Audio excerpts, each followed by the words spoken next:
उन दिनों Hindi film industry के दो सबसे बड़े दिग्गजों मोहम्मद रफ़ी साहब और लता मंगेशकर जी के बीच रॉयल्टी को लेकर एक गहरा विवाद चल रहा था।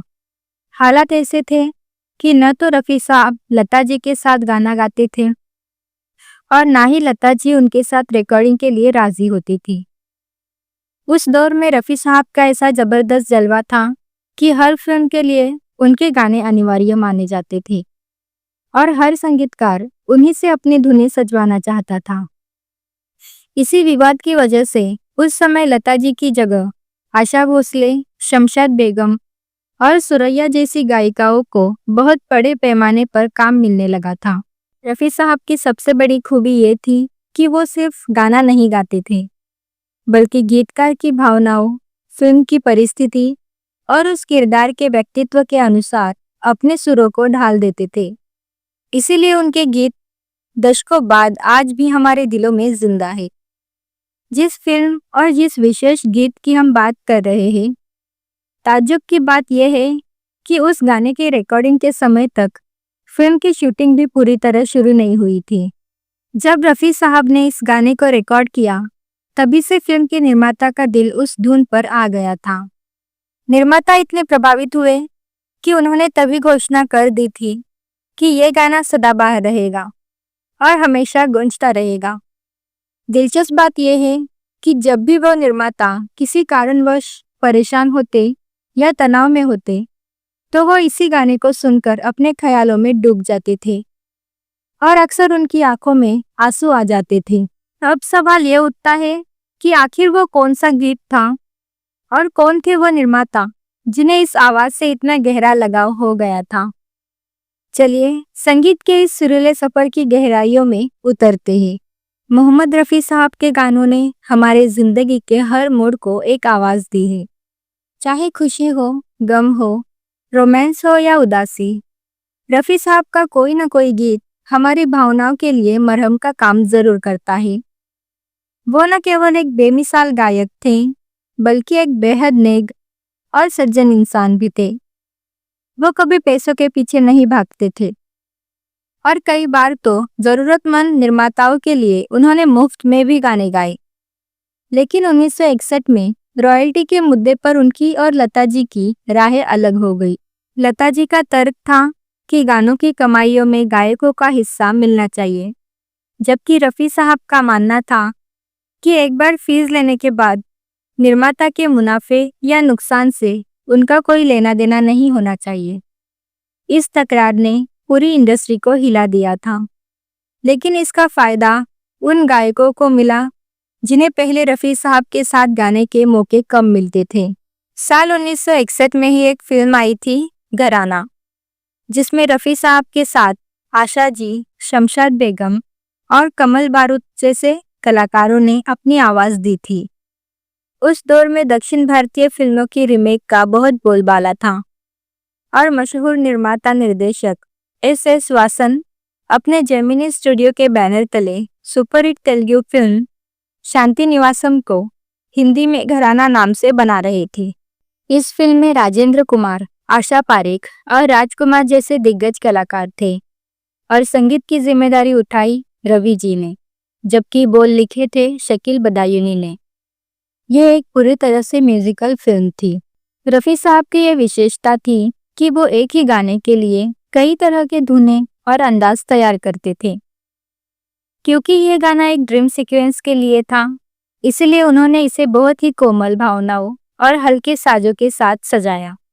जब उन्होंने ये धुन निर्माता एस वासन को सुनाई, तो वासन साहब इसके दीवाने हो गए। उन्होंने तुरंत भविष्यवाणी कर दी कि ये गाना इतिहास रचेगा और उनकी बात सच साबित हुई। एस वासन इस गीत से इतना जुट गए थे कि रात में नींद न आने पर या तनाव के पलों में वो इसे बार बार सुना करते थे।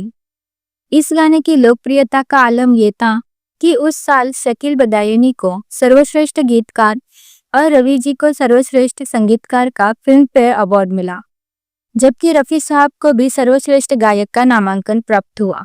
रफ़ी साहब की वो बेजोड़ आवाज़ आज भी उस दौर की मिठास बनकर हमारे कानों में रस घोलती है। इस गाने हुस्न वाले तेरा जवाब नहीं की सफलता के पीछे सिर्फ सुरों का जादू नहीं था, बल्कि इसके पीछे रफ़ी साहब की वो तपस्या भी थी जो उन्होंने हर शब्द को निभाने के लिए की थी।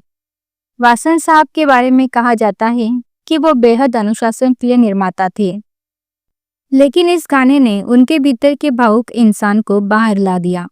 कई बार जेमिनी स्टूडियो के कर्मचारी बताते थे कि रात के सन्नाटे में जब स्टूडियो खाली हो जाता था, तब भी वासन साहब के केबिन से इसी गाने की मध्यम आवाज सुनाई देती थी। उनके लिए ये केवल एक फिल्मी गीत नहीं था, बल्कि एक रूहानी सुकून का जरिया बन चुका था। वो अक्सर कहते थे कि रफ़ी की आवाज़ में वो कशिश है जो इंसान को दुनिया के तमाम शोर शराबे से दूर एक अलग ही हसीन दुनिया में ले जाती है। यही वो दौर था जब फिल्म घराना की सफलता ने ये साबित कर दिया कि मोहम्मद रफ़ी बिना किसी विवाद के भी अपनी बादशाहत कायम रख सकते हैं। जब लता जी के साथ उनका मनमुटाव चल रहा था, तब संगीतकार रवि जी के पास एक बड़ी चुनौती थी।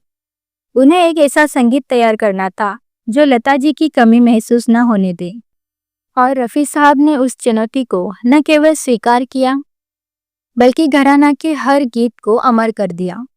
हुस्न वाले तेरा जवाब नहीं के अलावा इस फिल्म के अन्य गीतों में भी रफ़ी साहब ने जो विविधता दिखाई, उसने संगीत प्रेमियों को मंत्रमुग्ध कर दिया था।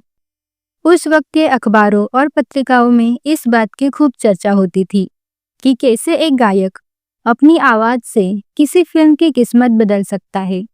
दिलचस्प बात यह भी है कि शकील बदायूनी साहब ने जब इस गीत के बोल लिखे थे, तो उन्होंने इसे बेहद सादगी से पिरोया था, लेकिन जब रफ़ी साहब ने इसमें अपनी गायकी के मुर्किया और अंदाज जोड़े, तो वो सादगी एक शाही इबादत में बदल गई। रिकॉर्डिंग रूम का एक किस्सा बहुत मशहूर है कि जब रफ़ी साहब गाना ख़त्म करके बाहर निकले, तो वहाँ मौजूद सभी संजीदे और कोरस कलाकार कुछ पल के लिए शांत हो गए थे, क्योंकि माहौल में एक अजीब सी खामोशी और रूहानियत छा गई थी। वासन साहब ने उसी वक्त अपनी जेब से कुछ पैसे निकालकर रफ़ी साहब को शगुन के तौर पर दिए थे और कहा था, रफ़ी मियाँ, आपने आज सिर्फ गाना नहीं गाया, आपने मेरी फिल्म को अमर कर दिया है। इस गाने की लोकप्रियता का अंदाज़ा इसी बात से लगाया जा सकता है कि उस साल के बिन का गीतमाला रेडियो प्रोग्राम में यह गाना हफ्तों तक पायदान पर बना रहा। लोगों ने फरमाइशी खतों की झड़ी लगा दी थी।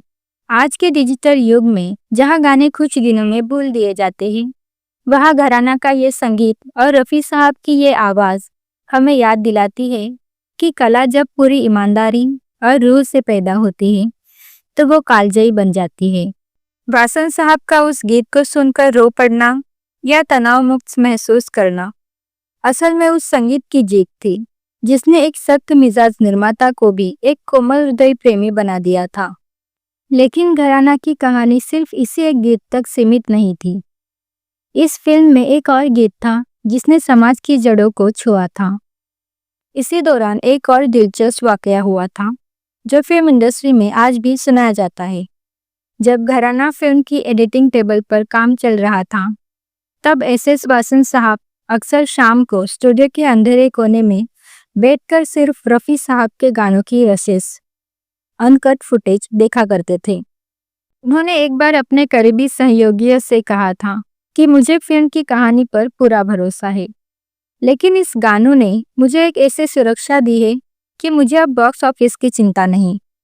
वासन साहब की ये बात सच भी साबित हुई, क्योंकि जब फिल्म रिलीज हुई तो सिनेमाघरों में केवल दर्शक ही नहीं आए, बल्कि संगीत के पारखी लोग बार बार सिर्फ उन गानों को बड़े पर्दे पर महसूस करने के लिए टिकट खरीदते थे। उस जमाने में बिना किसी क्लिप या वीडियो के केवल रेडियो पर सुनकर लोग पागल हो जाते थे। तो जरा सोचिए, फिल्म के पर्दे पर उस आवाज का जादू क्या रहा होगा।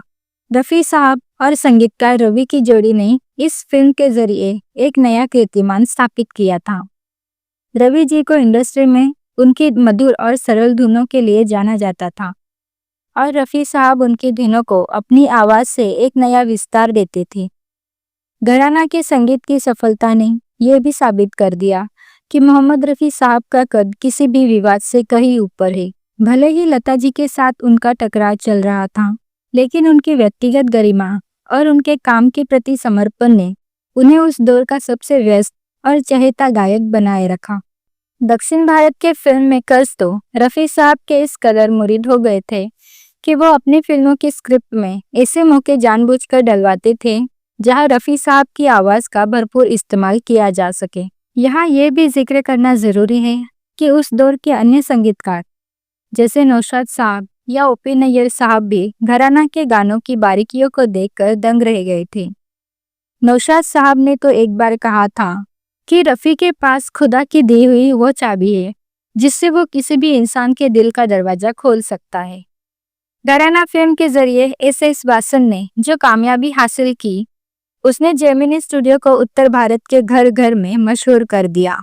आज जब हम मुड़कर देखते हैं तो वो फिल्म, वो निर्माता और वो आवाज़ हमें एक ऐसे युग की याद दिलाते हैं जहाँ कला को व्यापार से ज़्यादा भावना से तोला जाता था। रफ़ी साहब की वो आवाज़ आज भी हमारे कानों में गूंजती है और हमें उस सुनहरे दौर की सैर कराती है। क्या आप भी रफ़ी साहब के चहेते हैं? अगर हाँ, तो हमें कमेंट्स में उनके बारे में 2 शब्द ज़रूर लिख के भेजें।